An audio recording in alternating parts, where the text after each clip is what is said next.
रहने की है इच्छा मेरी, रहने की है इच्छा मेरी, सतगुरु चरण तुम्हारे जी, वे जग से न्यारे जी, मेरे सतगुरु प्यारे जी, वे जग से न्यारे जी। कहे अजैब भजन तुम कर लो, कहे अजैब भजन तुम कर लो, सतगुरु संग तुम्हारे जी, वे जग से न्यारे जी, मेरे सतगुरु प्यारे जी, वे जग से न्यारे जी।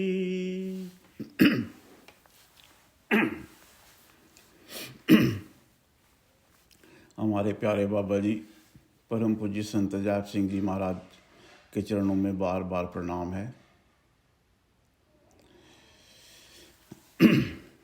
गुरु रूप गुरु प्यारी सात संगत जी, ये जो शब्द अभी मैंने गाया है, जब बाबा जी ने ये शब्द लिखने के बाद मुझे दिया प्रेमियों को देने के लिए, और मैंने इसका अंग्रेजी में जब अनुवाद किया, तो जो ये आखिरी लाइन थी उसमें शायद मुझसे गलती हो गई और उससे फिर एक सवाल पैदा हो गया, जिसके जवाब में बाबा जी ने बहुत प्यार से और बहुत अच्छे तरीके से अपने जो अनमोल वचन थे अपने मुखारबिन से सब प्रेमियों को बताए, समझाए। आज मैं वो आपसे शेयर करना चाहता हूँ। गलती मुझसे ये हो गई कि जो ये आखिरी लाइन है जिसमें बाबा जी ने ये कहा है कि कहे अजैब भजन तुम कर लो, सद्गुरु संग तुम्हारे जी, मैंने शुरुआत में इसकी ट्रांसलेशन ऐसे कर दी कि अजैब कहते हैं कि तुम भजन कर लो, अगर तुम भजन कर लो तो सद्गुरु संग तुम्हारे जी, मतलब ये है कि अगर तुम भजन करोगे तो सद्गुरु तुम्हारे संग होगा। तो एक प्रेमी ने जब ये शब्द गाया जा रहा था, क्योंकि आपको पता है और बाबा जी भी कहते थे कि जो विदेशी लोग होते हैं वो कई दफ़ा बाल की खाल भी निकाल लेते हैं, तो उन्होंने बहुत ध्यान से जब इसकी ट्रांसलेशन सुनी, जब शब्द सुना, तो एक प्रेमी ने ये बाबा जी से सवाल पूछा कि बाबा जी कि आपने ये कहा है कि अगर हम भजन करेंगे तभी आप हमारे साथ होगे, तो जो हम लोग भजन नहीं करते तो क्या इसका ये मतलब है कि सद्गुरु हमारे साथ नहीं होता? बाबा जी ने फिर उसको ये कहा कि सद्गुरु तो हमेशा तुम्हारे साथ होता है। जिस दिन वो तुम्हें नामदान देता है, शब्द स्वरूप होकर के तुम्हारे अंदर वो विराजमान हो जाता है। शब्द वैसे भी पहले से ही हमारे अंदर होता है, लेकिन जब हम एक पूर्ण गुरु के पास जाते हैं और शब्द नाम का भेद लेते हैं, और जब वो हमारी आत्मा को जोड़ देता है उस शब्द के साथ जो कि पहले से ही हमारे अंदर होता है, उस शब्द की वजह से ही हमारा जीवन है, वो हमारे लिए एक तरीका बना देता है कि हम इस संसार की मोह माया से ऊपर उठ करके उस शब्द के साथ में अपने जो कनेक्शन है उसको और मजबूत कर सकें और उसे देख सकें। और उस काम के लिए गुरु हमेशा हमारी मदद करता है, बाहर रह के भी करता है और अंतर में तो वो हमेशा हमारे साथ होता ही है।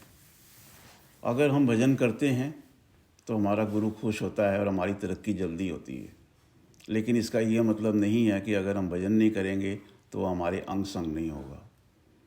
गुरु हमेशा हर सेवक के साथ अंग संग होता है, हमेशा उसके साथ रहता है, और सिर्फ साथ ही नहीं रहता बल्कि हर जगह वो उसकी सहायता करता है। दुनिया के अंदर भी सहायता करता है और रूहानियत के अंदर भजन सिमरन में तो वो सहायता करता ही है। अब कई दफ़ा प्रेमी ये कहते हैं कि बाबा जी अगर आप हमारे साथ में थे तो हमारा वो काम क्यों नहीं बना, हमारा ये काम क्यों नहीं बना। तो बाबा जी ये कहा करते थे कि संत इस संसार के अंदर हमें इस संसार से निकालने के लिए आए हैं। अगर हम ये इच्छा रखते हैं कि हम दुनियावी जो हमारे कारोबार हैं, हमारे मन के अंदर जो फुरने फुरते हैं, जो हमारी इच्छाएं पैदा होती हैं, उनको पूरी करने में गुरु हमारी मदद करेगा, तो ऐसा कभी नहीं होगा।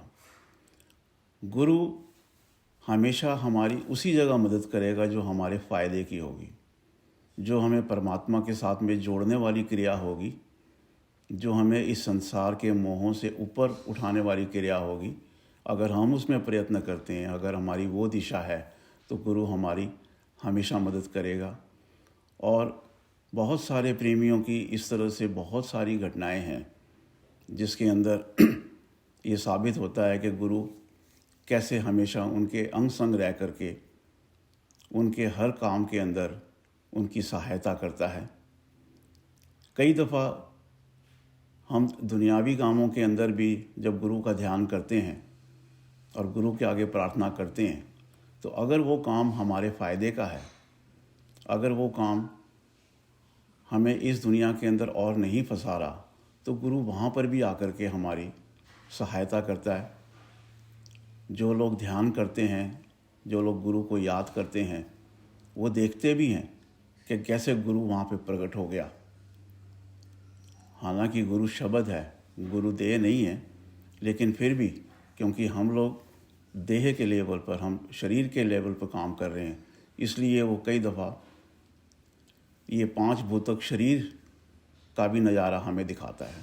हालांकि उस समय उसका अपना शरीर जो है वो बहुत दूर कहीं आश्रम में होता है या कहीं और जगह होता है, तो जहाँ पर भी हम उसको याद करते हैं वो वहाँ पर प्रकट होकर के ये साबित कर देता है कि गुरु हमेशा हमारे अंग संग है। उस प्रेमी ने फिर एक सवाल और पूछा कि बाबा जी कि कई दफ़ा कई प्रेमी कहते हैं कि हमें गुरु के दर्शन हुए, गुरु वहाँ पे खड़े हुए और उन्होंने हमारी ऐसे मदद करी। तो मुझे समझ नहीं आता कि हम कैसे ये यकीन कर लें कि ये जिसे हम देख रहे हैं वो हमारा गुरु है और वो कोई और शक्ति या कोई काल का रूप नहीं है, क्योंकि आपने ही ये कहा है कि काल कई दफ़ा गुरु का भी रूप बदल के, गुरु का भी वेश धारण करके आकर के आत्माओं को नीचे गिराने की कोशिश करता है। तो बाबा जी ने उसे ये कहा कि जब भी आपको कभी कोई भी स्वरूप नज़र आए, अंतर में या बाहर में, हमेशा उसकी आँखों की तरफ देखो और उसके माथे की तरफ देखो, क्योंकि काल या जो विपरीत शक्तियाँ हैं वो बाकी सभी चीज़ों की नकल तो कर सकता है। कपड़ों की नकल कर सकता है, चेहरे की नकल कर सकता है, दाढ़ी की नकल कर सकता है, हाव भाव की नकल कर सकता है, बोलने चालने का जो ढंग है उसकी नकल कर सकता है, लेकिन वो परम संत पूर्ण गुरु की आंखें नहीं बना सकता, क्योंकि पूर्ण गुरु की जो आंखें होती हैं वो परमात्मा की आंखें होती। और बाबा जी ने फिर ये भी कहा कि जब भी आप किसी भी स्वरूप को देखो, सिमरन करो। जो झूठा होगा, जो काल या विपरीत शक्तियों का बनाया हुआ होगा, वो सिमरन के आगे नहीं टिकेगा। और जो भी स्वरूप है, अगर वो अपने गुरु की बताई हुई बातों से उलट आपको बता रहा है, या जो उसके गुरु ने कहा है उससे उलट वो जा रहा है, तो वहीं आपको समझ जाना चाहिए कि ये मेरा गुरु नहीं है। तो बाबा जी ने उससे बड़े प्यार से ये बताया कि किस तरह से गुरु हमेशा हमारे अंग संग होता है। मैं बाबा जी का बहुत शुक्रगुजार हूँ कि बाबा जी ने मुझे अपने चरणों में बिठा करके ये जो बातें हैं इनका अनुभव भी करवाया। पहले भी कई दफ़ा मैंने अपनी जो निजी कहानियाँ हैं, जो निजी अनुभव हैं वो शेयर करे हैं। बहुत सारे प्रेमी बाबा जी के पास आते थे और बताते थे कि बाबा जी हम ऐसी जगह फंस गए, हमारे साथ ये हो गया, हमारे साथ वो हो गया, और आपने वहाँ आकर के हमें मदद करी।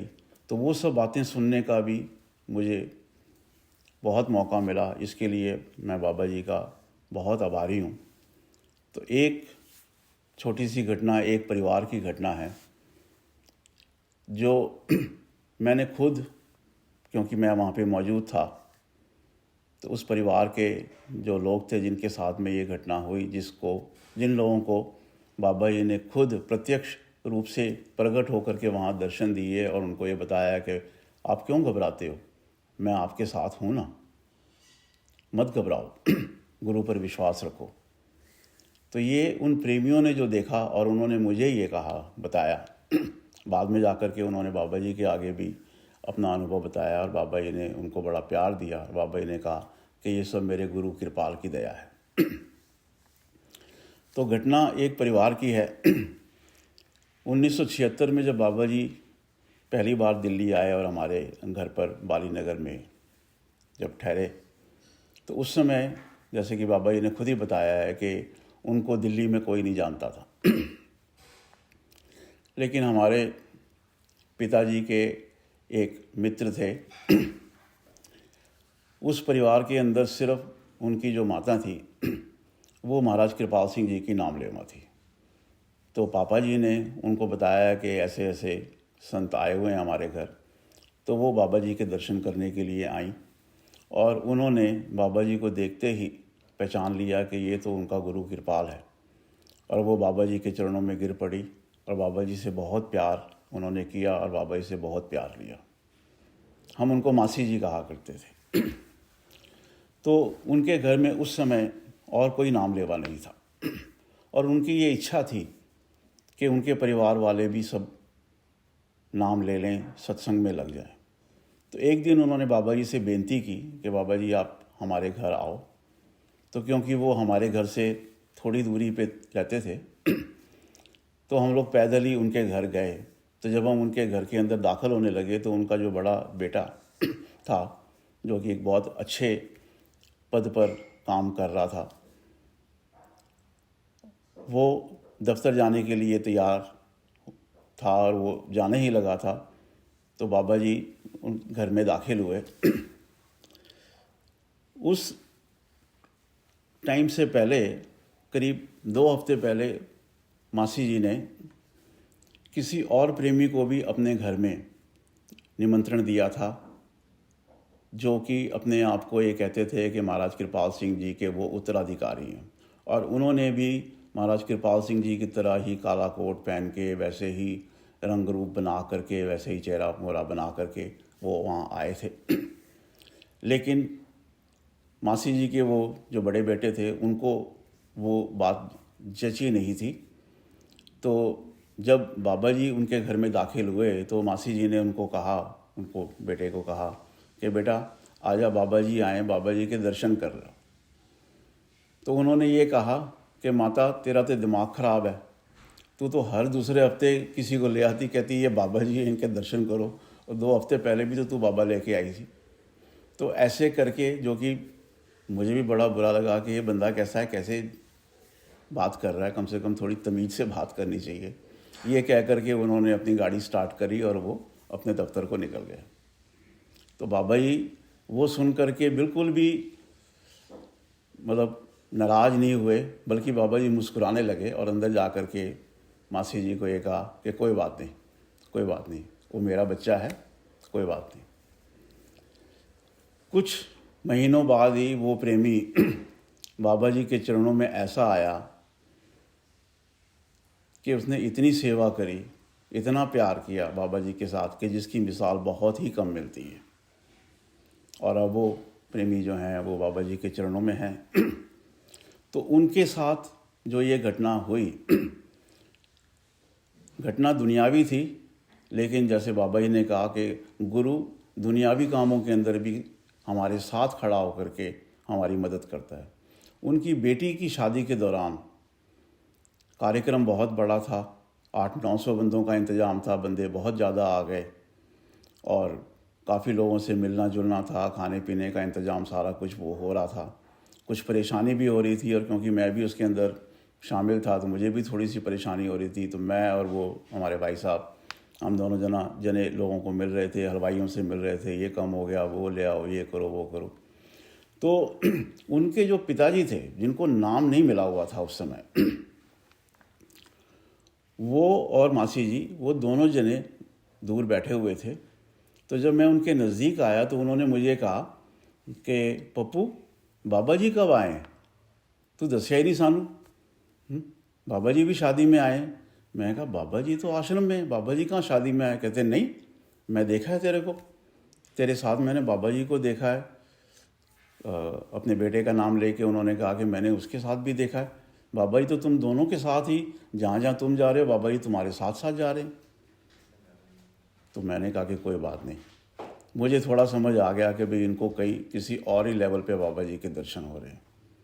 तो बाबा जी की मौजूदगी उस इतने बड़े एक दुनियावी समारोह में उनके पिताजी ने देखी और बाद में उन्होंने जाके जब बाबा जी को कहा तो बाबा जी ने कहा कि ये मेरा बच्चा है और मेरे बच्चे के काम के अंदर कोई विघ्न ना पड़े, मेरे बच्चे का काम बिना किसी विघ्न से पूरा हो जाए, ये देखना मेरी जिम्मेदारी है। तो गुरु दुनियावी कामों के अंदर भी हमारे साथ खड़े होकर के हमारी मदद करता है। उसी परिवार में उनके ही एक और छोटे भाई का कुछ वीज़ा वगैरह की एक समस्या थी, कोई एक कार्यक्रम, उनका एक प्रॉब्लम थी उनकी यहाँ पे कनाडा के अंदर ही, और कुछ इस तरह का बन रहा था कि शायद उनको यहाँ से वापस हिंदुस्तान भेज दिया जाएगा। तो उन्होंने बाबा जी को चिट्ठी लिखी। तो बाबा जी ने उनको कहा कि बेटा तू चिंता मत कर, जो होना है हजूर की मौज में होना है, उनके हुक्म में होना है। मैं सिर्फ यही कहूँगा कि गुरु हमेशा तेरे साथ है, लेकिन तूने झूठ नहीं बोलना है। तो उस प्रेमी ने ये वाली बात को पल्ले बांध लिया कि तूने झूठ नहीं बोलना और गुरु तेरे साथ है। तो जब वो इमिग्रेशन अफसर के सामने पेश हुआ तो उसने बाबा जी की बात को मानते हुए झूठ नहीं बोला और उसने खुद देखा कि कैसे इमिग्रेशन अफसर के पीछे बाबा जी शारीरिक रूप में खड़े हुए हैं और उसकी तरफ देख रहे हैं और आंखों से उसको दया दे रहे हैं और उसको ये समझा रहे हैं कि बेटा झूठ नहीं बोलना है, जो ये पूछ रहा है बिल्कुल सही सही बोलना है। और उसने वैसे ही किया और उसका वो काम बन गया। तो उसने भी जब आकर के बाबा जी को ये कहा कि बाबा जी आपने मेरे पे इतनी दया की, वो स्पेशली फिर यहाँ से कनाडा से इंडिया गया, राजस्थान में उसके साथ गया और उसने जाके बाबा जी के चरणों में माथा टेका और बाबा जी को कहा कि बाबा जी आपने मुझ पर इतनी दया करी, मैं इसका बदला कैसे चुकाऊंगा। बाबा जी ने कहा कि कोई बात नहीं बेटे, तुम मेरे बच्चे हो, तुम मेरी अंश हो, ठीक है, और ये सब मेरे गुरु की कृपा है, गुरु ने मेरी ये ड्यूटी लगाई है। तो बाबा जी हमेशा हमारे अंग संग हैं। अब ये तो दुनियावी चीज़ें होगी जहाँ पे बाबा जी प्रकट हुए और उन्होंने देखा। आप लोगों ने अक्सर सुना होगा कि बाबा जी भी ये कहते थे कि किसी गुरु की पहचान करनी है तो किसी नाम लेवा को चोला छोड़ते हुए देखो। फिर बाबा जी ये भी कहते थे कि अगर उस समय कमरे के अंदर या उसके आसपास कोई बिना नाम लेवा है तो वो प्रेमी जो चोला छोड़ रहा है वो चुपचाप ही निकल जाएगा, बता के नहीं जाएगा। लेकिन अगर सिर्फ वहाँ पे सत्संगी लोग ही हैं तो वो ज़रूर बता के जाएगा कि उसको लेने के लिए कौन आया है। लेकिन कई दफ़ा ऐसा भी देखा गया है कि बाबा जी की इतनी अपार दया होती है कि नाम नहीं भी लिया होता लेकिन फिर भी बाबा जी उसको भी बता जाते हैं कि गुरु क्या है। तो जिन भाई साहब की मैं बात कर रहा हूँ उनकी पत्नी ने जब चोला छोड़ा उस समय उनका बेटा जो कि नाम लेवा नहीं था वो घर पर उनके साथ था। तो उन्होंने ये कहा कि बेटा दरवाज़ा खोल दो, बाबा जी आ गए हैं और मैंने बाबा जी के साथ जाना है। तो उसने बेटे ने देखा कि यहाँ तो कोई नज़र नहीं आ रहा मेरे को। तो उसने कहा नहीं तो दरवाज़ा खोल दे, बाबा जी आ गए। उन्होंने बात मानी, दरवाज़ा खोला, बाबा जी आए और उनको लेकर के निजधाम ले गए। तो ये छोटी सी घटना ये साबित करती है, ये बताती है कि वो हमारा प्यारा सदगुरु, बेशक हम भजन करें या ना करें, वो हमेशा हमारे संग है, हमारे साथ है। हम उसके बहुत शुक्रगुजार हैं कि उन्होंने हमें अपने शरण में पड़े रहने का जो ये सौभाग्य दिया है।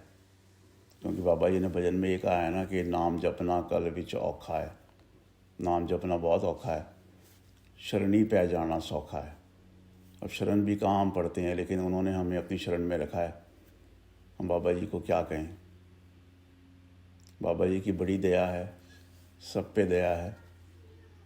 बाबा जी का ध्यान हमेशा हम बनाए रखें, और हम भी उन्हें, जैसे और प्रेमियों के जीवन के अंदर बहुत घटनाएं हुई और उन्होंने बाबा जी को अपने अंग संग हमेशा देखा है, हम भी हमेशा देखें जो कि वो हैं, और हम भी अपने दिल से गा सकें, ये बोल सकें, सतगुरु प्यारा मेरे नाल है, सतगुरु प्यारा मेरे नाल है, सो सतगुरु प्यारा मेरे नाल है, सो सतगुरु प्यारा मेरे नाल है।